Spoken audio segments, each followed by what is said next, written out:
Hello, everyone. This is Claudiumurgan, the host of the Spiritual Inspire Show. And my guest today is Itzhak Beery. Itzhak is an internationally recognized shamanic healer, teacher, speaker, community activist, and author of 3 Amazon bestseller books. A midlife crisis led to his shift from a skeptical atheist and business executive into a passionate believer aligned with his life purpose. In 1995, Itzhak bridges the spiritual and practical wisdom his indigenous and Western teachers entrusted to him. He was initiated into the circle of 24 Yachaks of Imbambura by his Quechua teacher in Ecuador and by Amazonian Kanamari Pahe in Brazil. Itzhak is the founder of shamanportal.org, the Andes Summit, and co-founder of the New York Shamanic Circle. He's on a major global spiritual centers for faculties. Itzhak received the Ambassador for Peace Award from the Universal Peace Federation and the UN. He is also the author of several books, The Gift of Shamanism, Shamanic Transformations, and Shamanic Healing. Itzhak, thank you very much for joining me today. Thank you for having me. Pleasure to be with you. In the introduction, I mentioned the midlife crisis you went through, and like men usually have different approaches of how we're gonna deal with this type of crisis. So, what happened in your case? I think that it's probably very typical for many people who arrive after achieving something in their life, and all of a sudden they realizing that maybe that's not what I was bargaining for. In my case, I was a fine artist, and I showed in galleries and museums. I sold a little bit my work, but I also had a graphic design and then become an advertising agency, like a boutique advertising agency. And because of my bent was about creativity, we won most of the major advertising awards for our clients. And I worked with big clients and small clients, but it was a very challenging experience, of course, especially in Manhattan. But but I realized, and then I was married, I had children. So when I got to the 38, I really felt like what's next? I mean, is that all? I mean, okay, so I won another award and another award, and it's just like didn't really make any sense for me. But I didn't know where I would be, where should I go? And that really got me into almost like a 5 years of like soul searching and who am I and why I'm here, and which is what the whole thing about midlife crisis is about. In the Kabbalah, my great grandfather was a Kabbalistic rabbi and a healer too. I didn't know that until I was almost many years after I started to do the shamanic work. In the Kabbalah, they said that, at the age of 40, you will enter into the unknown, into the Pardes, which is the place of knowledge, with the trees of knowledge. And the Pardes of knowledge is a dark place. It's a place of the unknown, where all the animals are there, and all the challenges that you see. And so, in many ways, I think that biologically we are all very much in tune to go through these stages of life, and it's painful, it's not comfortable, but it's the same way that a butterfly is changing from the cocoon into becoming a butterfly. So for me, it was in 1995. I was going with a friend to Hawaii, and I needed a book to go on this long flight from New York to Hawaii. And so I stopped at the bookstore, and I took a book that just came out, and it says on the title, it says Hawaii. And that was a book by Hank Wasselman, who is a shaman a well-known shaman who just passed away. And I took the book and I was reading it on the plane, and I felt like he's speaking to me. I read it and I was crying, and because I really, a lot of the issues that I was like dealing with for the last few years were like really present there. Was that the first book in his trilogy? Yes, Okay. Mm. Spirit Walker. Yes. Yeah. And in the last book, in the last chapter, I think, of the book, it's talk about a workshop he did with Michael Harner. And so when I came back from New York after this trip, life-changing trip in Hawaii, um, I saw that Michael Harner is teaching at the New York Open Center. So, I of course, I went there, because I said it's just too much of a coincidence. So I went there, and I had my first shamanic experience with Michael Harner. In that experience, where we work with the different levels of the realities, the lower world, middle world, and upper world. I have done some journeys for a, a few partners, and I was so surprised that what I was seeing really was very meaningful, and helped the people that I did this work for.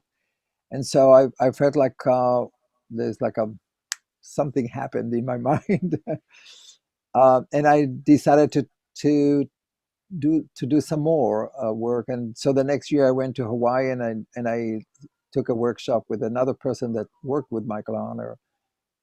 And then I took a workshop with a year later with John Perkins, Hmm. and with him after that I went to Ecuador, and in Ecuador I met my the person that became my teacher, um, or I became his apprentice for, for a few years, and then that one thing led to the other, and but if you ask me about, I think that I think almost every person, I mean, it happens more I guess, for men, because men are so busy establishing their careers, and we're kind of like programmed to for achievement.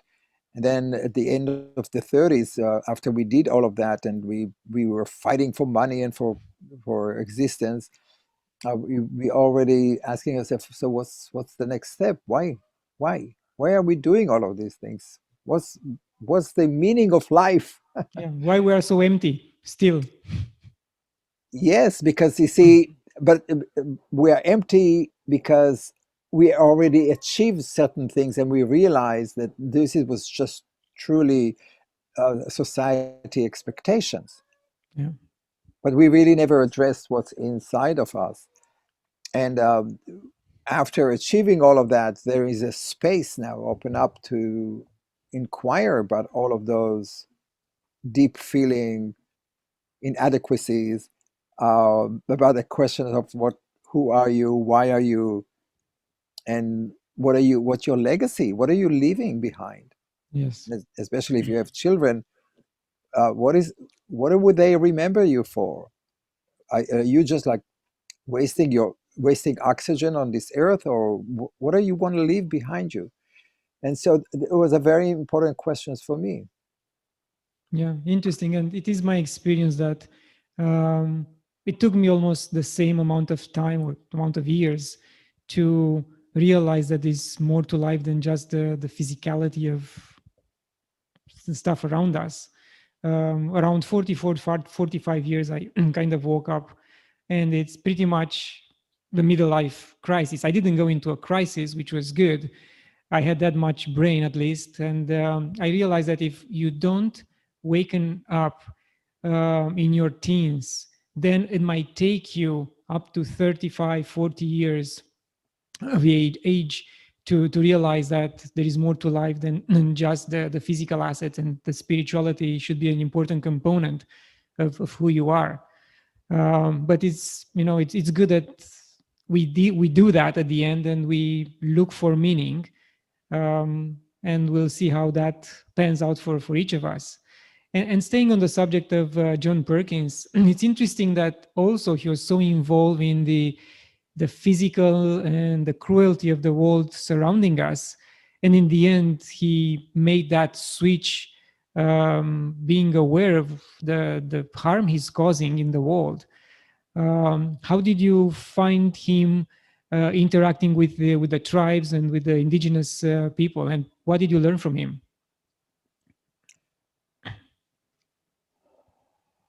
Um, I rarely talk about that, but but what I think that was so different working with John compared to Michael Hunter and other teachers was his passion, and his intimate connection to the people, to the indigenous people of Ecuador.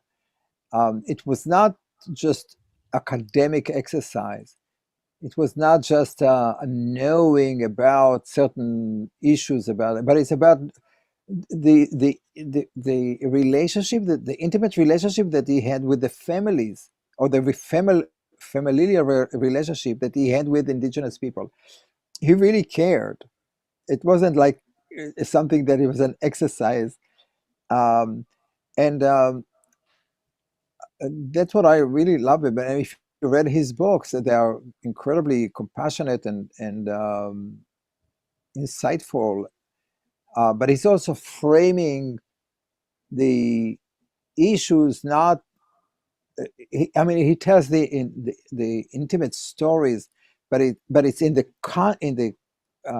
concept, or in the overall of what our society is doing and responsible for. And I found it incredibly, the message is so incredibly important, and also it really um resonate with me from very early age. You know, I grew up in Israel. I grew up in a kibbutz, on the slope of a mountain, and I have from very early age had a very strong intimate relationship with the mountains and with the landscape and the animals and nature. And when I started to see that people are cutting roads in the mountain, I felt it's like they're cutting pieces of my body, which is also part of what I was doing as an artist. Um, I was trying to talk about the nature and denature of human inner landscapes, and how the inner landscapes influence our own physical landscape. You know, it's always a relationship between that. What we do to nature is we are doing it to ourselves. Yes. So when we are disrespecting nature, we are disrespecting ourselves. And but that feeling was, I think it started with me at maybe the age of 8 or 7. So early on, I didn't have words to do it, but in my artwork, I in my fine art, that's what I kind of like try to express. So John message was very much like that, and it's really resonated with me, and the same as Hank, you know, that the same kind of message, um, which is why we connected so deeply together. Um, and And on that trip, when I saw him, John Perkins, interacting with the shamans of the Andes there, and I felt home. I mean, I felt like he speaks to us, but he also speaks to them, and for the human conditions. Yeah. Yeah, interesting. And another teacher you mentioned, Hank Wesselman, who recently passed, and I'd like to commemorate because he was so far my first and only shamanic teacher. Ah. I took a course with him in 2019, at the end of 2019. It was a little bit basic and a little bit on the advanced side. And it really opened up my mind to what shamanism is. I read his books, And I kept in contact with some of his students from that workshop. I mean, we meet every Monday night and we talk about our, weekly experiences, and we learn so much from each other. It's just unbelievable. He created, in fact, this type of small communities through his work. So, do you have any fond memory of meeting him and working with him? Well, after I read the book, I wanted to meet the man. So I registered for a workshop that he was teaching here in New York, and I came there, and I was like, I mean, uh, I waited until the whole thing is, and then I told him that story that, that I read his book, and I mean, you have to remember that it was just like a year after the book came out. I mean, it was the year the book came out, so it was early on, and he was not yet Hank Wasselman. He was like just Hank Wasselman, and I think that was so interesting. I don't know. There was so many little stories, but I remember telling me that he came from nobility. You know that? No, I didn't. Oh, so he's from Dutch family, um, and they had ships. His name Vessel Man. It's the vessel. Yes. So it's people who had the vessels, and so they were shipyards or whatever. They were quite well to do and very educated, and they came from nobility. And he was kind of proud of that. That I once told him that he came from nobility and I came from the Kabbalistic.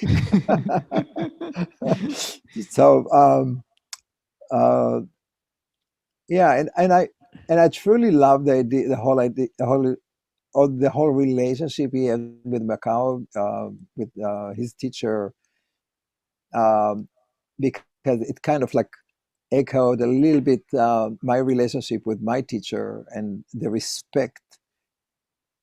And of course, I don't know the whole story, but the respect and the teaching that each teacher pass it on to another, the emotional feeling that you have with that, the fear, the trust. I like that very much, and I I grew.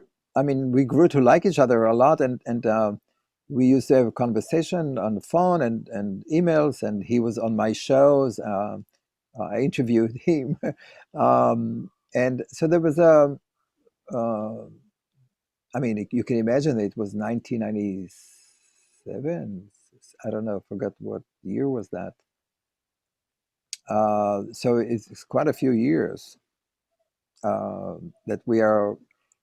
Um, and I used to come just visit him every time that he was teaching. Not every time, but many times when he was teaching in New York, I used to just come by and just hang out and chit chat. And Yeah. uh, I really loved the way he was doing healing work.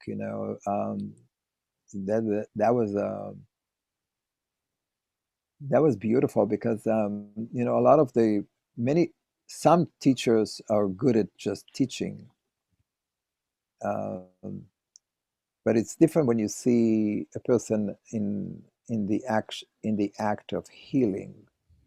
Um, have you seen that? No, I didn't see him in person. I didn't have the chance Uh-huh. because with the traveling, he spent most of his time in Hawaii in the last 2 3 years, and I think only once he came to Seattle in 20 beginning of 2020 or end of 2019, I think, and I wasn't able to travel at that time. Yeah. But I know, I mean, I read all his books in which he mentioned about the healing, and also he gave examples during the workshop. Yeah, yeah. So in the workshop, there's a time to do healing work. And you can tell, you could see if it's done for show, if it's done for real, or how you do it. So it was it was beautiful, because he comes from the academic field, and he's Dutch, so it's all about brain. So to see him transcending into that role of a healer, it was quite beautiful and also humbling. Yes. Beautiful, I yeah. mean, my workshop was online. That's why I never had the chance to meet him in Oh, person. okay, yeah, yeah, Yeah. yeah. And have you ever felt drawn to Hawaii? Because I know another guest of mine, Jonathan Hammond, just moved to Hawaii last month, in January, in fact. And he was from New York as well. And he said, I feel a very strong draw to go to Hawaii, and I'll go. I just cannot resist. Well, I know Jonathan Hammond. He was, I know him well. Um, so in 1995, right, or 90, I went to Hawaii, right? That's how I started, and I went there for 6 years every summer. I spent there 2 or 3 weeks in Hawaii on the Big Island, and in Kalani Honua, the place. And that's the place where my heart always go to when I need to do, when I want to feel one with. I love the Red Road, and I love the place there in Kalani and Kalapana, the place of the volcano. And I've done a lot of prayers and ceremonies with Madame Pele as as she graces us on the edge of the water. I mean, we sneaked at night, of course, after the uh, nature guide left, or the park rangers left. I spent not a lot of time, but I went there 6 years in a row. And I stopped going there because I was starting to go to Brazil with my other teacher, Ipupiara, and then I did 6 years there. So there was a limit for how much I could travel. Yeah. But Hawaii have a very special place for me in my heart. I mean, I really love the weather, and I love the the music and the tradition, and um, I love the smell of Hawaii.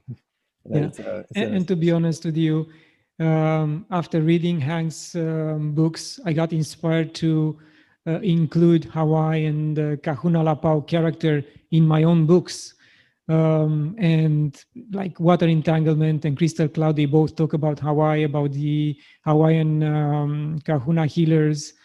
And I'm writing about that on my third book as well. But he was my inspiration, and I owe that to him for sure. Yeah, and it is so beautiful to be there in the Big Island, and at night to imagine King Kamehameha going at midnight on the Red Road by the cliffs in Kalapana. I think it's just really quite mesmerizing. And I spent a little bit time there, so and in Oahu and in Maui, and um, so yeah, I'm Hawaiian for sure, for in one of my incarnation for sure, because I really felt like um, it is a very special place for me. Yes, indeed. Thank you. You mentioned that you're born in a kibbutz. So my assumption is that you were raised into the Jewish tradition, religious traditions. So how did you transition mentally and to the shamanic approach of living? And was any friction in the community when you declared that you want to go a different way? No, well, the kibbutz, or the movement, the Zionist movement in my parents came from Belarus and from Poland, and in Europe at those days, between the First World War and the Second World War, there was a great secular Jewish movement that didn't define itself by religion, but by culture. And actually, the whole idea of this movement is to move to back to Israel and work the land and be part of the land. And so my parents came to Israel in 1933, and they were part of building a new society that is based on connection to nature and to the earth. And actually, it was forbidden to be religious, a Jewish religious. They looked at religious in disdain. So in that way, I grew up totally disconnected from Jewish religion, although my grandmother was very religious because she was a daughter of a big rabbi. So she continued to do this thing, but it was just like those primitives. Uh, but what we did have is we did a lot of celebrations with nature. And so we celebrated the cycle of life, the harvest, the sun, the moon, the new year, the end of the year, the darkness, the light. So all of that, what we are actually doing in shamanic traditions, we celebrated it as us connecting to nature, which was really, really beautiful. And also, as I mentioned, I grew up on the slope of a mountain. So we used to go, at that time we worked by ourselves. We walked alone and just with no supervision. And we knew all the animals, and we had quite a lot of them, and all the flowers, the plants. We were wild children. So we had a very intimate relationship with nature, and I think was a great preparation for this work that I'm doing. I actually started to really go back and connect it to a little bit of Kabbalah and Judaism only very late when I started to work with a Kabbalistic rabbi. I still didn't know that at that time that my great grandfather was a Kabbalistic rabbi. But the universe is strange. It's always sending you messages and messengers. So I started to work with a Kabbalistic rabbi and trying to bring the two systems together: the Kabbalah, which is the mystery of the Jewish tradition, and the indigenous spirituality of the Andes. Mm. And what we found out that my God is very similar. And we were teaching this here in New York and in Israel and Italy and other places. The shamanism and Kabbalah. And then, of course, I found out that my grandfather was a Kabbalistic rabbi. And that was like a little of a shock, because at that time when I found out about it, it was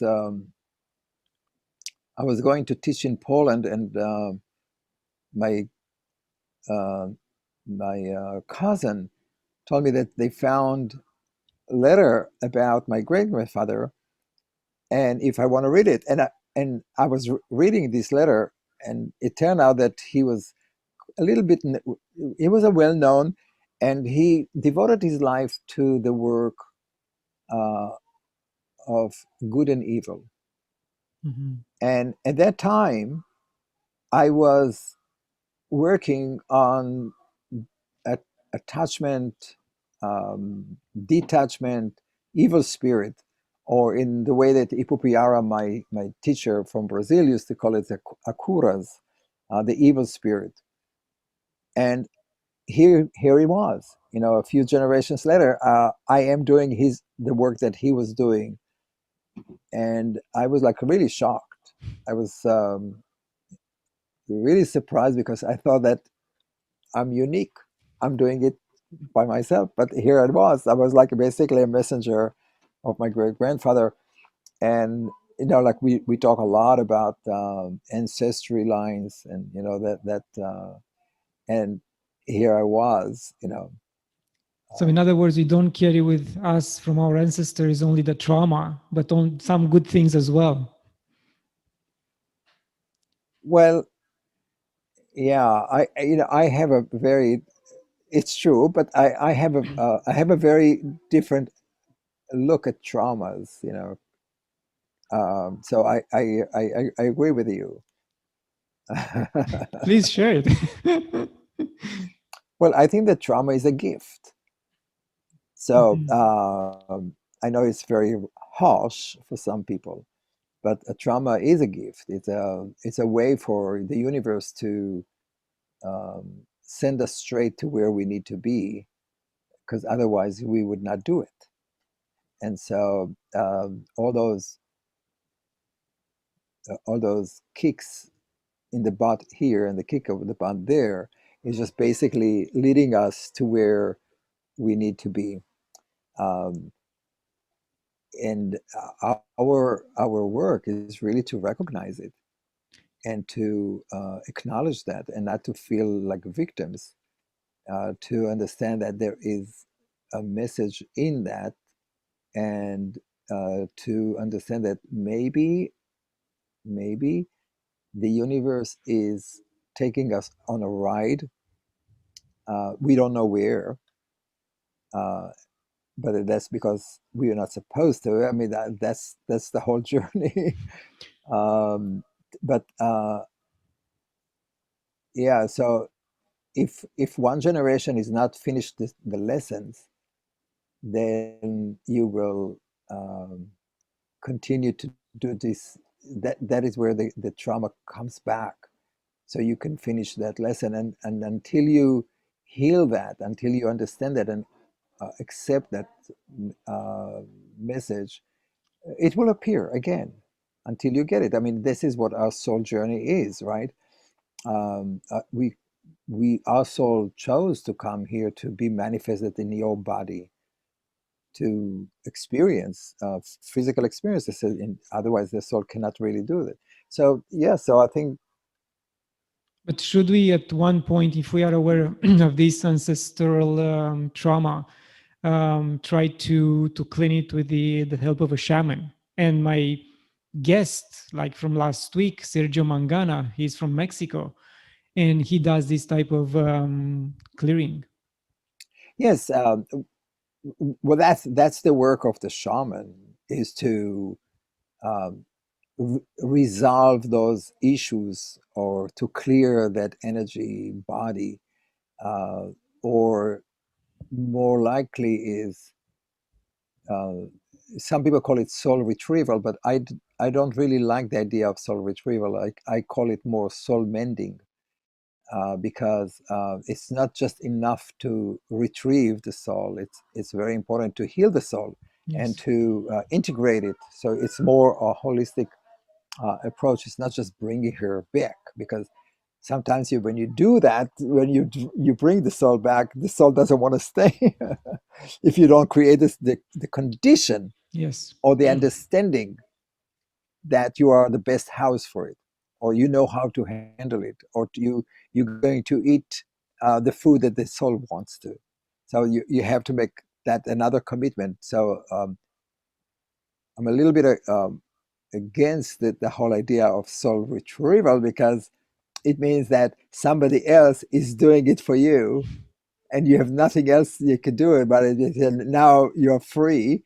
But when once you bring that soul piece back, it is just the beginning of the work. You really have to start working on integrating it. And so this is exactly what it is. In the trauma, it's to acknowledge the trauma, and to acknowledge what it came here to do, and to what did you learn from it, and then accept. Yes. Yeah. While in the jungle, what plant medicine brought most out of you? It was ayahuasca, it was San Pedro, it was 5-MeO DMT, any particular plant?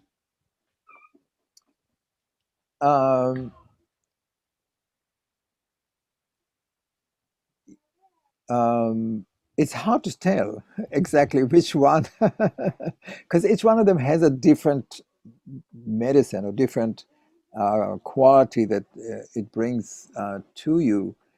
And it's done in all the cultures that I've done that. Each one of them is done also in different way with a different uh, intention. So, uh, and and uh, I've done it for many years. You know, from 1997, it was the first time that I've done that. But I don't do it a lot. I do it um, maybe once or twice a year. You know, maybe three times at that session. But it's not like I'm doing it like some people who are doing it like 120 times. Um, I actually very much against that.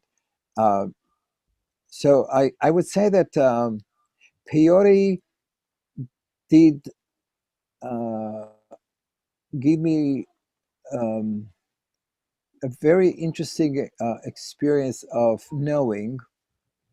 And as I was in that experience, I could see life stories of other people who were just in front of me, and I went through healing and conversation with those people, which was also verified after the ceremony.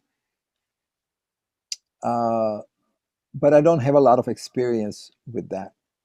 Uh, Wachuma or San Pedro, it is a very milder and different experience than um, the the masters or yahe or ayahuasca, and it also have a different reasoning. You know, the San Pedro is really more about opening the heart. It is all about reconnecting to the fabric of the universe. And it's not so much about visions, it's more about feelings and knowing and that experience of retrieving your connection to the cosmos in many ways. It's a beautiful experience when it's done correctly. And so my first experience was with ayahuasca I had done with a shuar in on that trip, on the first trip I did with John Perkins, and it it was incredibly powerful. The trips that I've done with a shuar uh, was, and I'm not sure exactly what exactly how they prepare that to create that effect, but it was really more like a class, more like teachings. It was this is the class number one, class number two, and class number three. This is what we're going to do. Da, da, da, da, da, da. And for me, all my work, all my shamanic work, come from that commitment that I made to spirit at that particular time, and all my work is really about that. And I made a commitment at that time to the spirit of the moth that show me the jungle to help preserve the Amazon and the wisdom of the people who are living in it. And I gave my word, and that's what I do. You know, Shaman Portal, the New York Shamanic Circle, and all of that. Yeah. All my work is really about that. It's about bringing that wisdom to the people in the north, and to understand that it's not novelty, it's about our own survival that is so important. And so uh, and then the last few years I go mostly to the Psychopai or Sequoia in Ecuador, and we do Yahe, which is a different ceremony, which is beautiful and awesome, and it's amazing experience. It's really more about reconnecting opening your heart, reconnecting to the the sacred beings, and reconnecting with the matrix of life or the weaving of life. And each ceremony is in each culture is done in a different way, um, in unique way. And I have my own preferences, that I developed throughout the years. But I think that what is so important for me to maybe say there here is that Yahe and ayahuasca and uh, all the purging plants are done for purging, for healing. It's not done for visions only. They're actually done for health reasons. And many people today in the West, they are going to experience visions, to or the whole psychedelic experience. But it's not really about that. It's really about changing the pH in your digestive system and removing parasite and bacteria and all of that crap that we have in our digestive system, because our digestive system is responsible for all our sicknesses, emotional, physical, and sometimes spiritual. So in our gut, we basically have 3 trillion uh, viruses, bacteria, and parasites. It's Wow. about 3 kilos of your weight is actually entities that have totally different consciousness and totally different needs and wants from you. Yeah. And so the Yahe or ayahuasca, the Tura, or all of those things are here to remove the poison, the negative energy. And it's not about visions. The visions is a side effect. It's not, and you have to really, in our community of ayahuasca, this is a side that people don't talk about because Interesting. it's not about the vision. It is about health. So, in other words, purging is a good thing and we shouldn't try to avoid it. Oh, no, no, no. Absolutely. Well, it's done in different ways. In some tradition, you drink gallons of tobacco water, wild tobacco, not from cigarettes. Yeah. Um, gallons, or like 3 gallons of tobacco water. So your stomach will purge before you take the ayahuasca. In some tradition, like in the Sequoia or Psychopai, they have a renewal ceremony, which is called, and this is the yohoyake, a drink made of uh, an orange peel of a tree, and 2 nights before the Yahe ceremony, you drink bowls. You're supposed to drink 9. Never done Whoa. that.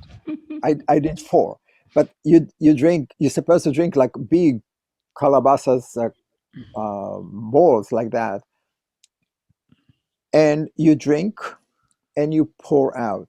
You drink and you pour until you drink and nothing comes out. And then when nothing comes out, you know that your stomach is clean. And then only when your stomach is clean, the next night, you're drinking the yahe, and the yahe is done just to reconnect with the matrix of life and to open your heart and speak to the supreme beings. no visions, no stories, to feel, to know, to reconnect, to Yes. learn from them.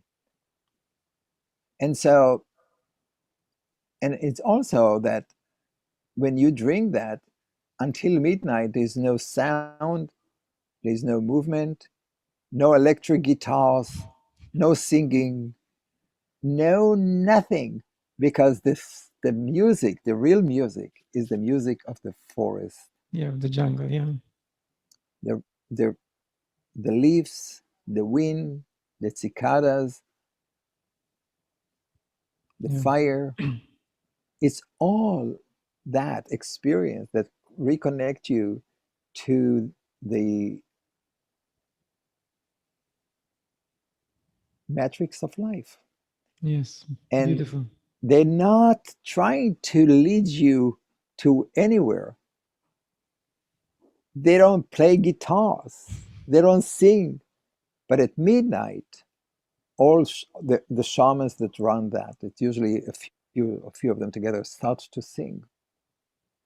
And they don't singing, they talk Hmm. to the being, and in such a language that is, I can only describe it as weaving the Interesting. magic lines of life. Yes. And they pull it from the stars because those beings are coming from the stars. So they're pulling all those energies and weaving that beautiful fabrics of life. That's the purpose of that work, is to allow you to reconnect with the magical beings or with the sacred beings that brought you here, that came from the stars. We came from the stars, and they believe that. Yeah. Yeah. Your story gives me goosebumps. It's beautiful. Do you have any apprentices at this point? um, no. I did. I had one experience of an apprenticeship program, and it was a little um, difficult. Uh, and then I did in at the New York Open Center. Um, I did a pretty long, but it was on a Zoom. Um, you know, um, so we have this idea of apprenticeship program to have like maybe 20, 30, 40, 60. I had 100 people on that program. But traditionally, apprenticeship is one-on-one, Yeah. and it's always the teacher choose the student. Well, the student have to be there to be chosen. Yes. But even if you're there and the shaman is not, doesn't find you uh,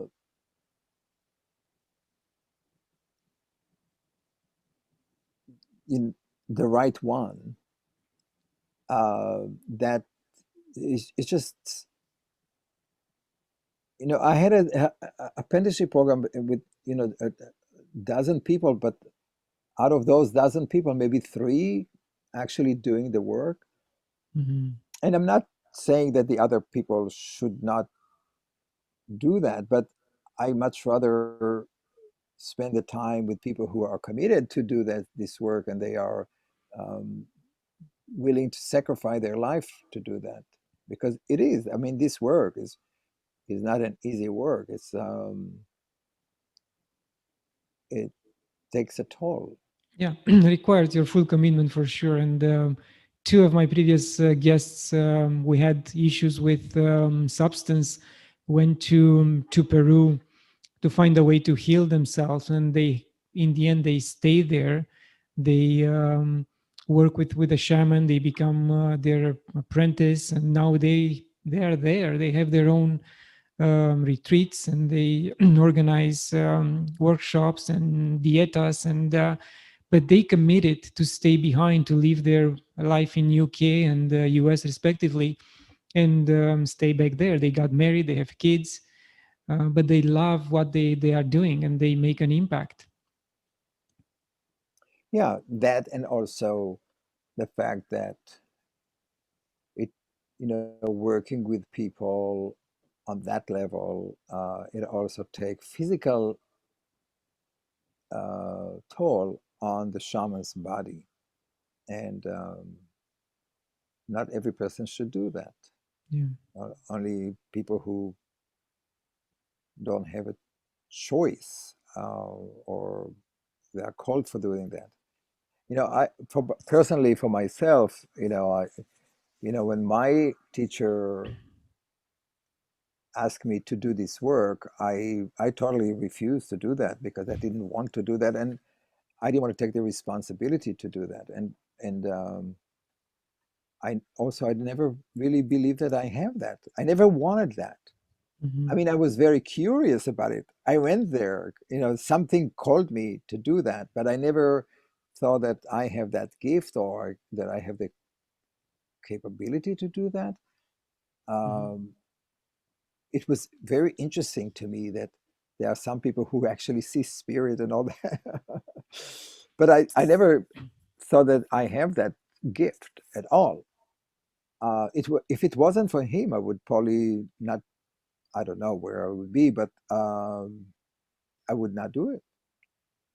Interesting. Um, Yeah, I and mean, it takes a level of humbleness to say no because it's your conviction that you are not ready, or maybe, yeah, you don't want to do it. You are not 100% sure that you'll be able to adapt to that lifestyle. So I think it takes some humbleness to accept that. well, to tell you the truth, I still don't think so. And I'm doing it for 25 years. I um, Sometimes it's hard. I truly don't understand why people wants to do this work. I mean, I know that I get a lot of emails and from people who just say that, they had a dream and they had spirit told them that they need to be a shaman and they want to be a shaman. And I always ask, how come? I mean, why? Why do you want to? I mean, some people think that it's like really glorified heroes. I don't know. Um, and I was very similar to that in the beginning. I worship the people that, I thought that they are like magic, like Hank or Alberto Tazzo, all these names. So the people Yeah. who are like, was such an amazing experience for me. Uh, but I never really wanted to be like them. I mean, I thought it was just like really hard. And I have to tell you also that, some of my teachers develop sicknesses. When I had a teacher, Ipupiara, from the Wu tribe from Brazil. And he used to say that it's very dangerous work. And I was laughing at him. Well, I mean, what's so dangerous about doing shamanic work or healing work? Because I didn't understand, Yeah. what energy is, dark energy, envy, jealousy. Um, in the same way that shamans you do good work, they also could create Yeah. harm. And of course, he passed away not doing very well. Um, but I understand, and emotionally also, working with so many people with traumas, with soul loss, with anger, with envy, and do it day in and day out. It really takes physical toll on the shamans, and very difficult. Yes, and they have to do their own purification from time to time. between ceremonies or groups, because otherwise they will keep accumulating these negative energies. And I gotta tell you, the worst people to do that are the shamans themselves. Wow. We were once in the Rio Negro,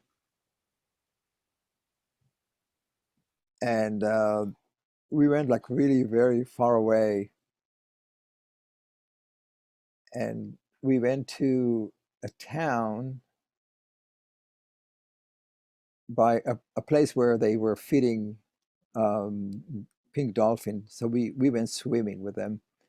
And then all of a sudden, Popiara was saying, here is my friend who, a shaman from another tribe, from the Waichiri. It's an old shaman. And he agreed to do a ceremony for us, for each of us. Not really a healing ceremony, but more like diagnostic. But we did it on the boat with the anaconda on our shoulders. Um, The friendly anaconda. well, they are all friendly if you feed them before, like people. But anyway, so when I went to in front of him, he works with a diagnostic stick, which is something so we don't really know how to do it. But there is a way of doing diagnostic by measuring the proportions of your body, Mm-hmm. like from the shoulders to your neck, on this side, and then to see it from here to here, and then from here to there, and then, and he was saying, you are not possessed, but you are an attachment. And he said, "Oh, that your attachment is from all the client that you're. I don't know. I don't know how he knew that what I'm doing, but he said this is from all the client that you are seeing. You don't clean yourself." Well, of course he was right. I mean, I was depleted, you know, but so was. I mean, I don't want to name names, but so it's many people. Yeah. It's because always the cobbler walk with no shoes. Yeah. I wrote about water and I'm fascinated by water. So I know that at the end of 2019, you held a sacred water ceremony in Ecuador. Can you tell us a little bit about that type of ceremony? Uh, I think that water ceremony is in every culture around the world because water is the essence of life. There's no life without water, and it's also associated with the feminine aspects of the world, of our world of nature, and it's also represented in our body as the area between the neck and our belly button is the area of emotions. So water is everything. There's and so there are many different type of ceremonies for water. Like we did the Yara ceremony in the Rio Negro near Manaus, where the two rivers meet, the Rio Negro and the Amazon. It's called the meeting of the world. Um, it's kind of beautiful. So um, in this ceremony, you take offerings in baskets where you fill them up with fruits and meat and cookies and whatever you want. Yara is the goddesses of all water. Mhm. Um, the story of Yara is very beautiful and interesting because she is this beautiful princess of one of the tribe chief who fell in love with the opposite tribe, an enemy tribe person, and she went one day into the forest and um, met this beautiful, handsome guy, uh, except that he was from the wrong tribe. And so they met every month with a full moon. They met in the middle of the forest somewhere between the two, until her father, who was the chief and also the shaman, discovered that she disappeared every day, every month in the full moon. So he followed her and he saw who she's meeting with. And so the next month he came there and he killed her lover, Romeo and Juliet. And then she said he wanted to take her back home. And she says, no, no, I'm not coming back home. I'm sitting here. And so Yara was sitting by the tree and she started to cry. And she cried and she cried and she cried and she cried and she cried and she cried and she created a river. She cried a river and she created the Amazon River. Mhm. And the dolphins is her lover, who always come and chasing after beautiful girls. But so it's a story of the water, how the Amazon, how water came from the tears of a young woman who was in love. Nice, nice. It's a beautiful story. That they were, I think it's a Tucano story from Brazil. Yeah, so many stories about water in that part of the world. That's beautiful. Yes, because water is like a woman. Water could be very quiet, and all of a sudden there is a storm of emotions, and you don't really know why. Yeah. It's like, So, what projects or workshops are you running these days? well, these days, one of the things that I'm doing now is since I came back from London exactly like last year for the coronavirus, I started to offer um, Tuesdays and Fridays, which is the best the ceremonial days, a support group for people who are um, stuck at home and they don't they don't know what to do with themselves. And so it was so now right now we are at a 104th time meeting, and so this is like an ongoing group of people who come to share and speak about their emotions. But I also I do different teachings. I did a beautiful workshop on um, psychopomp, on the how do you navigate or guide the departing souls of the people who died from coronavirus into where they need to be, into the light. What stopped them from going there, and how do you bring them back? And I did a beautiful, I think it's very important workshop about holding space, Mhm. because it's not just necessarily just shamanic in its nature, although it comes from there, but it is also about how do you hold space when you are a healer, or if you are a husband or wife, or if you're a parent, how do you hold space for people to grow up and accept their challenges without trying to help them, Mhm. without trying to be um, better than them? Th- that was very powerful. And then we did I did a workshop on cord cutting. How do you cut the manipulation attachment from other people? And the next thing is that I started what I call Shaman Portal Wisdom Webinar, where I bring different teachings of teachers from different places around the world, and we have like a once or twice a week different webinars that they are very short. They are 90 minutes, um, and they are very inexpensive to bring people to. It was done for the coronavirus time because people had so much time on their hand and they needed something to look forward to.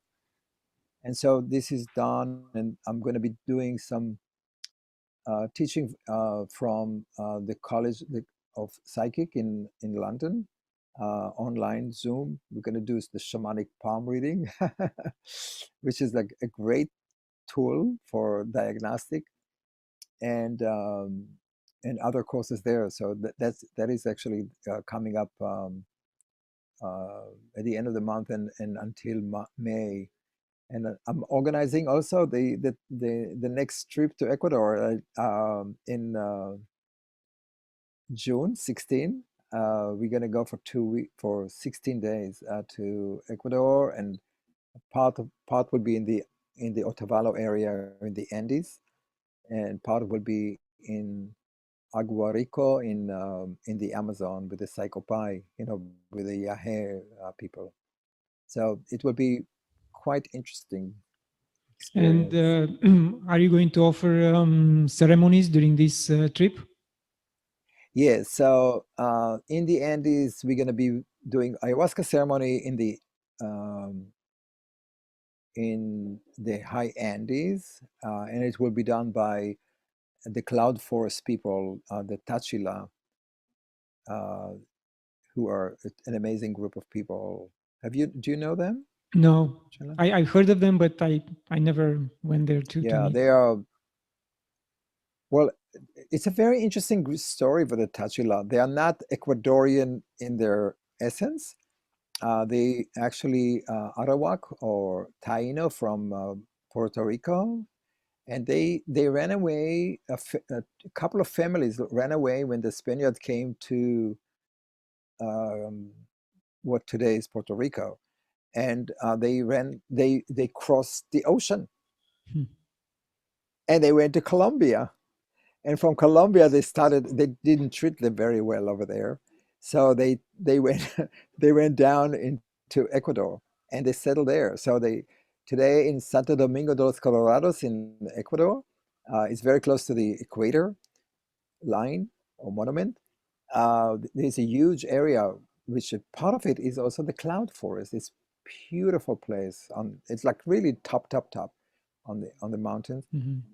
and they kept their own traditions from thousands of years. They have different language and they different experiences.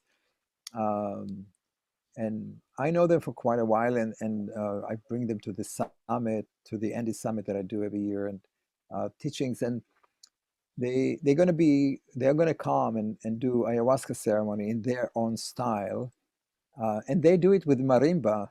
You know marimba, the music. It's Yeah. it's it's totally cosmic music, but they do it in such a way that it's not like playing music. Um, Very beautiful. And then we're gonna do some sweat lodges and other things like that, and with them, and we're gonna work with different limpia ceremonies in with the shaman. Mostly with the older shamans, the more traditional ones. And then from there we're going to go to the Psychopai, and we're going to do Yahe ceremonies there. Most likely, 2 or 3 of those with the. But what I want to emphasize is that I'm not really doing plant medicine trips.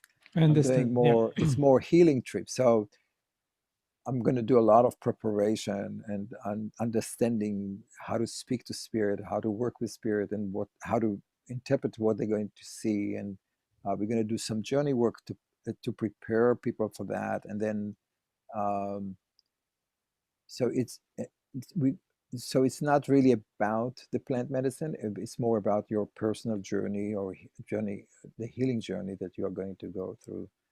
Because I think that that's more important. Because if you come for just the plant medicine and there's no support and there's no understanding of why you're doing that, then it's a waste. It's really a waste.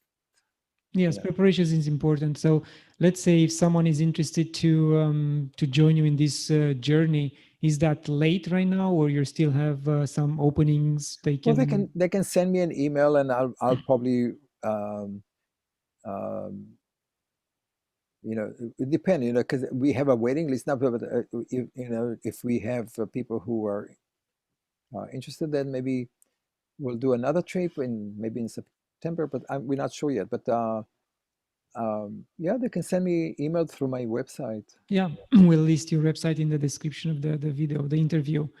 It's like we are approaching the end of the interview. Any final thoughts? Well, my teacher, uh, Ipupiara, used to say that we are all shamans, that we are all humans are built in a way to heal and to dream and to make other people feel good and about themselves, which is about survival. It is essential for survival that each of us will accept that we are all shamans, we are all Mm. healers. And I think that what I want to leave you with is that we all already shamans. That doesn't mean that you have to be devoting your life for that. It doesn't mean that you have to claim that or to take the burden of it. But the recognition, I think that that is what's so important, is that we do have to recognize that in each of us there is that power, and we have to utilize it, and we have to use it, and we have to take responsibility that we are healers and we can't harm other people. That I think that is the most important thing, is that we have to take responsibility that we are born to heal. Yes. Thank you very much for your wise words. Thank you for attending this interview. It's been very nice and got a Thank lot you. of learning from it. Thank you. And for my subscribers, thank you for watching. Like it, share it. You heard Itzhak. When you hit your midlife crisis, look for help. Could be from coach, could be from a shaman, but just don't be shy. Reach out for help because your life will improve. I don't think there will be side effects to that. Um, you can support me on patreon.com/claudiumurgan.com. Sorry, claudiumurgan. And you can get a free copy of my book if you visit my website, www.claudiumurgan.com. Until next time, love and gratitude.